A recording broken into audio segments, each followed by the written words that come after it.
a violência em si, né?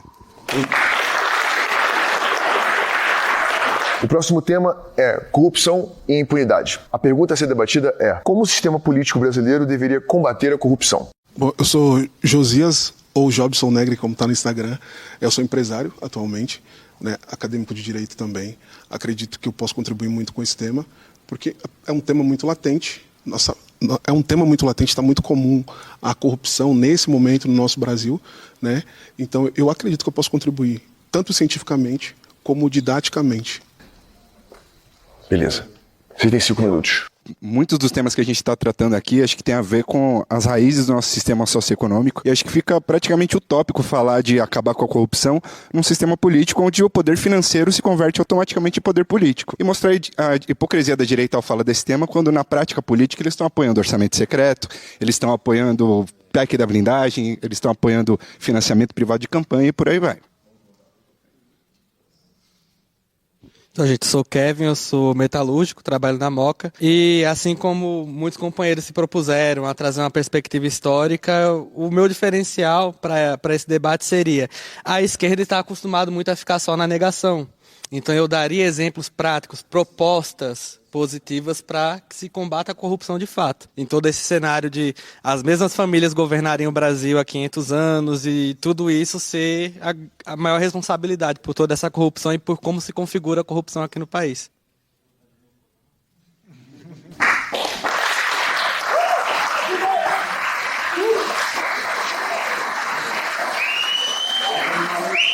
Então, o Jobson e o Jimmy vão debater o tema corrupção e impunidade. A pergunta que vocês vão debater em 10 minutos é: como o sistema político brasileiro deveria combater a corrupção? Eu queria aproveitar esse tema, que é um tema muito amplo e passa por, inclusive, vários assuntos que a gente está falando aqui, desde o primeiro tema, crime organizado, enfim. Tudo isso acontece porque existe corrupção em diversos âmbitos, né?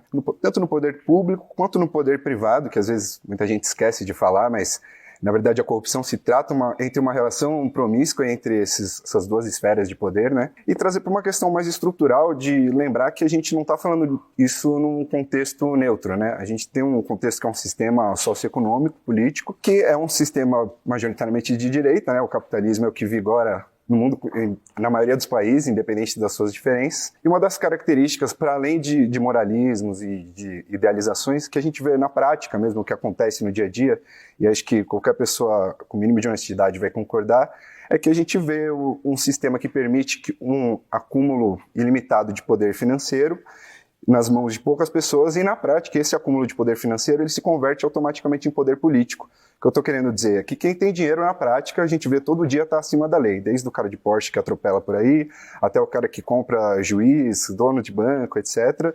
Enquanto muitas vezes as pessoas mais pobres, né, a gente tem mais de 1/3 aí de presos esperando julgamento até hoje.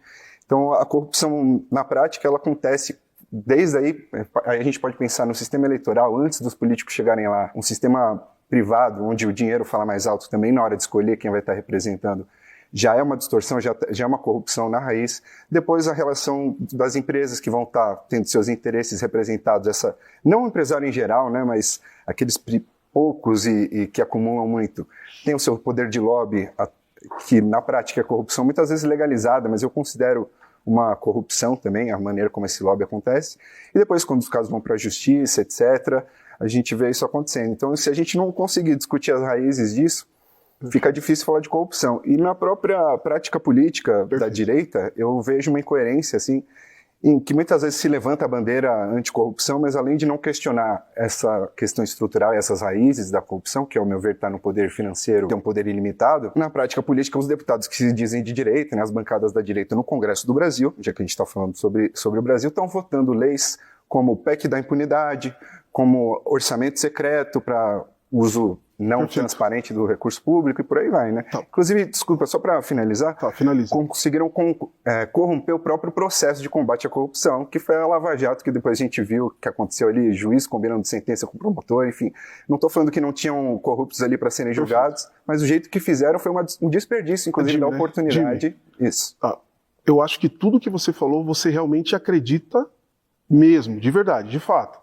Então você acredita que existe um problema e a corrupção ela é um cancro fagedênico que assola o Brasil há alguns anos, desde muito antes até da nossa consciência. Acho que né?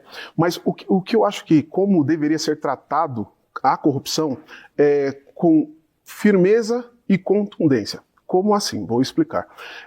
Se você falou que tem que discutir o início ou uma origem, né? Hoje em dia, a impunidade que a gente viu nos últimos anos no Brasil, por exemplo, faz com que tudo que a gente acredita foro de que o crime é errado, que roubar merenda escolar é errado, que ser corrupto é feio. Não, tudo isso foi sancionado, legalizado com o próprio presidente Lula, que é o presidente atual. Nós vimos pessoas dizerem nitidamente, os próprios parceiros, os próprios comparsas dele, porque organização criminosa é comparsa, é parceiro, não é político, não é trabalhador ali não é. Né? Ali você teve o maior esquema de corrupção do planeta, né? E por uma canetada de um juiz que esse mesmo juiz outrora havia condenado, porque o Lula foi condenado em 3 instâncias. Então, o que acontece aí?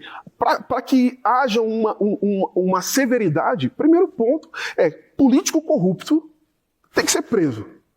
Político corrupto não pode se reeleger. E aí, o maior problema de tudo é que quando o Supremo. Vou fazer um paralelo aqui. Eu não sei se eu posso falar isso, depois vocês cortam se não puder falar. Eu trabalhei eu fui funcionário do Alexandre de Moraes, entendeu?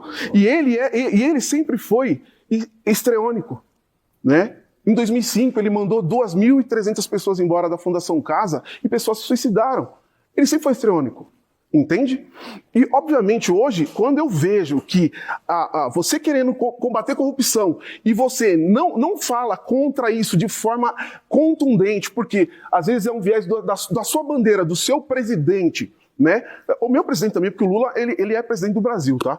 Então, quando você não luta contra isso e você aceita isso, negando que houve um fato contente, porque eu consigo falar de qualquer pessoa de direita se ela for corrupta. Teve corrupção no governo Bolsonaro? Só curiosidade. Assim. Eu acredito que teve. Você acha que não teve? Não, eu tenho certeza. Entendeu? Sim. Essa é a nossa diferença. Mas eu também não nego que... Nós de direita, as pessoas de direita, elas não têm problema em assumir os erros e querer melhorar e evoluir. Sim, não tem problema algum. Não, meu, se toda pessoa de direita fosse com você, no geral é respeitar a direita muito mais. Até pela capacidade de estar tendo um diálogo civilizado.